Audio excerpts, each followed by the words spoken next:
దేవుడంట ఎప్పుడు మందిలో వాళ్ళని ఎన్నుకోడట, ఒంటరి అయిన వాళ్ళని ఎన్నుకుంటాడట. ఆమె గుర్తెట్టుకోండి, మందిలో ఉన్న జనాంగాన్ని ఎన్నుకోడు, ఒంటరి అయిన వాడినే 1000 మంది చేస్తానంటాడు ఆయన. గుర్తెట్టుకోండి, ఒంటరిగా ఉన్నవాడినే. ఇప్పుడు మీ క్లాసులో అందరికీ ఉద్యోగాలు వచ్చేస్తాయి, నీకు రాలేదని బాధపడుతుంటావు నువ్వు, నిన్ను ఎన్నుకుంటాడు ఆయన. గుర్తెట్టుకో, నేనే ఉదాహరణ.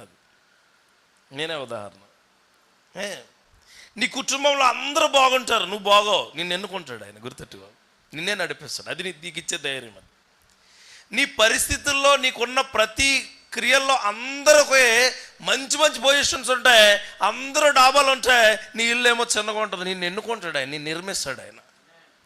ఇల్లు కట్టడం, పెళ్ళిళ్ళు చేసుకోవడం, గొప్పగా ఉండడం కాదండి. దేవుడు ఎన్నుకున్న తర్వాత వర్ధిల్లే కార్యక్రమం చాలా ఉంటుంది.